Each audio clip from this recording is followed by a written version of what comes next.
Welcome to வித்யா வீடு. இன்னைக்கு ஆடி 2வது வெள்ளிக்கிழமை.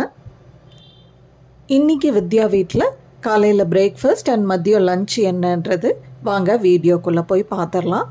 அதுக்கு முன்னாடி இன்னைக்கு மாக்கோளம் போடுறதுக்கு பச்சரிசி மாவு அரைக்கலை, அதுக்கு பதிலாக கார்ன்ஃப்ளவரை கொஞ்சமாக தண்ணியில் கரைச்சி மாக்கோளம் போட்டேன். மொபைலை கையில் பிடிச்சிக்கிட்டே கோலம் போட்டதில் கோலம் கொஞ்சம் குழந்தைங்க போடுற மாதிரி தான் இருந்தது. ஆனால் 2வது கோலம் போட்டது நல்லா வந்திருக்கு. எப்போவும் பச்சரிசியை கொஞ்சமாக ஊற வச்சு அதை மிக்சியில் அரைச்சி அதில் தான் கோலம் போடுவேன். வேலைகள் நடுவால் நான் பச்சரிசியை ஊற வைக்கிறதுக்கு மறந்துட்டேன். அதனால் சரி கார்ன்ஃப்ளவர்லேயே இன்றைக்கி போட்டு பார்ப்போன்னு இன்றைக்கி தான் ஃபர்ஸ்ட் டைம் நான் போட்டிருக்கேன். கோலம் நல்லாவே வந்தது. பச்சரிசி மாதிரி இழுக்கறதுக்கு வரல, ஆனால் கொஞ்சம் திட்டாக வந்தது. இருந்தாலும் கோலம் நல்லா தான் இருக்குது. சமையலில் முதல் வேலையாக சக்கரவள்ளி கிழங்க ஒரு டம்ளர் தண்ணி ஊற்றி ஒரு விசில் மட்டும் விட்டு எடுத்து வச்சுருக்கேன்.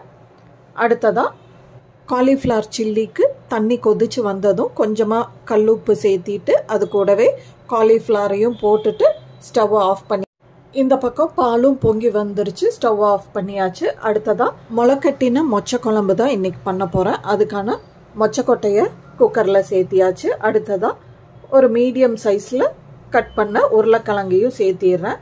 இது கூட மசாலா அரைச்சிடலாம். அதுக்கான மசாலா ஐட்டம்ஸ் எடுத்து போட்டுடுறேன்.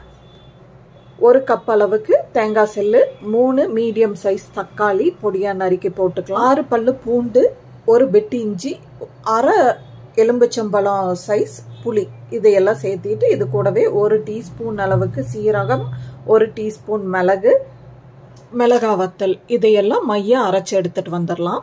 இப்போ காலிஃப்ளவரை சுடு தண்ணியிலேருந்து எடுத்து அதை பச்சை தண்ணியிலையும் ஒரு வாட்டி அலசி எடுத்துட்டு மேக்னேட் பண்ணிடலாம்.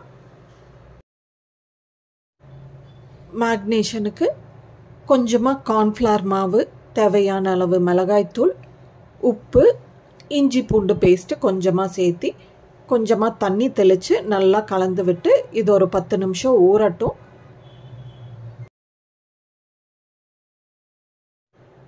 இப்போது முளைக்கட்டின மொச்சை குழம்புக்கு மசாலா எடுத்து போட்டிருந்தா இல்லைங்களா, அதை அரைச்சிட்டு வந்து குக்கரில் ஊற்றியாச்சு. இது கூடவே தேவையான அளவு மஞ்சத்தூள், மல்லித்தூள் ஒரு 4 டீஸ்பூன் அளவுக்கு சேர்த்திக்கலாம். கூடவே தேவையான அளவு உப்பையும் சேர்த்தி எல்லாத்தையும் நல்லா கலந்து விட்டு குக்கர் லிட்டு போட்டு மூடிடலாம்.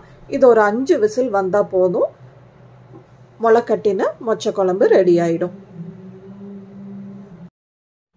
இப்போ அடுத்ததாக ஸ்வீட் பொட்டேட்டோவை ஃப்ரை பண்ணிடுறேன். இதுக்கு கடை நல்லா சூடானதும் 1 டீஸ்பூன் அளவுக்கு நெய் சேர்த்திட்டு, நெய் நல்லா சூடானதும் முந்திரி திராட்சை 2யும் நல்லா வதக்கி விட்டதுக்கப்புறமா வேக வச்சு தோல் நீக்கி க்யூப்ஸாக கட் பண்ணி வச்ச ஸ்வீட் பொட்டேட்டோவை இதோட சேர்த்தி கொஞ்சமாக சர்க்கரையும் மேலாப்பில் தூவி விட்டு இதை நல்லா கலந்து விட்டுக்கலாம். இப்போ அடுப்பை நல்லா சிம்மில் வச்சுட்டு இந்த ஸ்வீட் பொட்டேட்டோவை நெய்யில் ஒரு 1/4 மணி நேரம் வரைக்கும் டோஸ்ட் பண்ணி விடுங்க. இந்த பக்கம் தோசைக்கல் சூடாயிடுச்சு. 2 நாள் முன்னாடி கோதுமை அடைக்கி மாவாட்டி இருந்தேன் இல்லைங்களா, ஆட்டும்போது அது கொஞ்சம் தண்ணி ஜாஸ்தியாகிடுச்சு. அதனால் அதை தோசையாக ஊற்றியாச்சு. இப்போது கோதுமை தோசை ரெடி ஆயிடுச்சு. அடுத்ததாக ஒரு ஆப்பம் ஊற்றிக்கிறேன். இந்த பக்கம் நம்மளுக்கு சக்கரவள்ளி கிழங்கு நல்லா ரோஸ்ட் ஆயிடுச்சு. இதை ஒரு சர்விங் பவுலுக்கு மாற்றிடலாம். பை தி டைம் நம்மளுக்கு இந்த பக்கம் குக்கர் ப்ரெஷர் அடங்கியாச்சு. ஓப்பன் பண்ணிடலாம். இப்போது மொச்சை குழம்பு ரெடி ஆயிடுச்சு. இதை ஒரு சர்விங் பவுலுக்கு மாற்றிடலாம். மொச்சை குழம்பு செஞ்ச குக்கரை லைட்டாக அலசி எடுத்து அதில் ரைஸ் வச்சாச்சு. அடுத்ததாக ஸ்வீட் பொட்டேட்டோ ரோஸ்ட் பண்ண கடாவை அலசி சில்லி போடுறதுக்கான எண்ணெய் ஊற்றி வச்சாச்சு.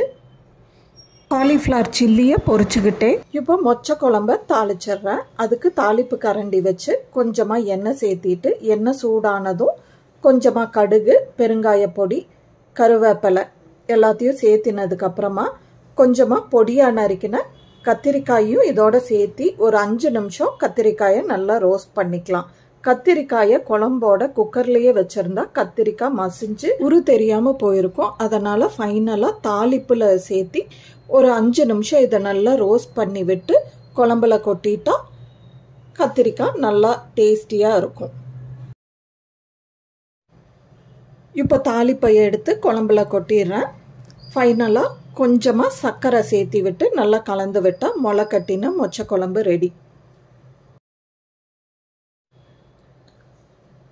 இப்போ குக்கிங் வேலை முடிஞ்சது. லஞ்ச் பேக் பண்ணிடலாம். ஒரு டிஃபனில் காலிஃப்ளவர் சில்லி சேர்த்திருக்கேன். அடுத்த டிஃபனில் முளை கட்டின மொச்சை குழம்பு நிறைய ஊற்றி அதையும் கலந்து வச்சாச்சு. அடுத்ததாக தயிர் சாதம். இதுதான் இன்றைக்கி என்னுடைய லஞ்சு. ஸ்நாக்குக்கு முந்திரி, திராட்சை, சர்க்கரையெல்லாம் போட்டு ரோஸ்ட் பண்ணின ஸ்வீட் பொட்டேட்டோ இன்றைக்கி ஸ்நாக்குக்கு. இன்றைக்கி காலையில் பிரேக்ஃபாஸ்ட்டுக்கு கோதுமை தோசை, ஆப்பம், இதுக்கு தொட்டுக்கிறதுக்கு முளை கட்டின மொச்சை குழம்பு தான் வச்சுருந்தேன். ரெண்டுக்குமே நல்லா சூட் ஆச்சு. இன்றைக்கி பிரேக்ஃபாஸ்ட்டை வீடியோ பண்ணுறதுக்கு மிஸ் பண்ணிட்டேன். இன்றைக்கி இந்த பிரேக்ஃபாஸ்ட் அண்ட் லஞ்ச் மெனுவை ஜஸ்ட் 1 ஹவரில் குக் பண்ணி பேக்கும் பண்ணி முடிச்சாச்சு. இந்த வீடியோ உங்களுக்கு பிடிச்சிருந்ததுன்னா do not forget to subscribe, like and share வித்யா வீடு. Bye.